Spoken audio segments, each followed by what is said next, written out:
Have you ever wondered how lights work in the older GTA games such as San Andreas? Probably not, but I'll tell you anyway.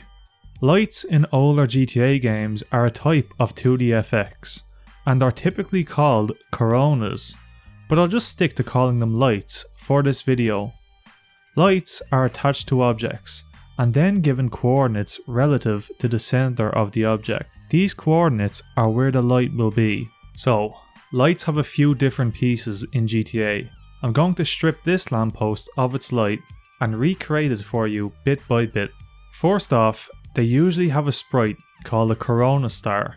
This is a texture in particle.txt which is used for basically every corona in the game. This sprite will be the center of the light. The sprite size can be adjusted. Next, they have what's called a corona shadow. This appears under the light and is meant to look like the light is lighting up the area around it. This shadow is actually just a texture called shad_exp that's also in particle.txt. As you can see, the shadow only appears on the ground. CJ and the vehicle underneath the light still aren't lit up. The shadow can be a bit problematic as it can't light up walls, which means if a light is next to a wall, the wall won't appear lit up. The shadow size can also be adjusted. After that, we have the point light. Point lights aren't visible, but if you noticed, CJ and the vehicle under the light are now lit up. Point lights light up dynamic objects like the player, pedestrians, and vehicles. Point lights are at the center of the light, just like the Corona Star sprite, but it's not an actual visible thing like the sprite is. You can adjust the point light range so it will light up dynamic objects further or nearer to the center of the light. Changing the color of the light will change the sprite, shadow, and point light color too.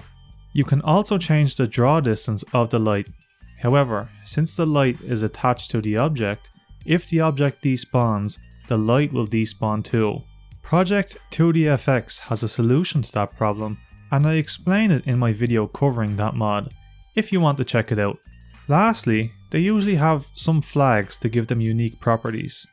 There's a flag for flashing at different speeds,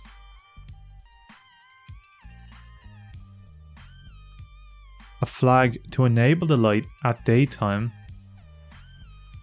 a flag which adds dust, which is usually used for foggy weather, but it can be enabled all the time or disabled completely, and a few other flags that developers can use. There's an effect type for attaching lens flare to objects too. This is the same lens flare that you see from the sun.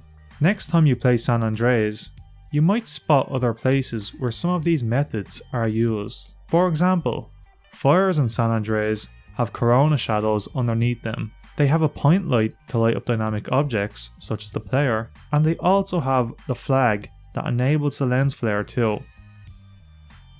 Also, just to note, a mix of these things can be enabled or disabled, so you can have a light with just a point light and no sprite or corona shadow, or a lamppost with just a corona. Rockstar mixed these things a bit in some areas of the older games. You now know how lights work in older GTA games. Anyway, that's all for this video. If you enjoy GTA modding videos, be sure to check out the channel.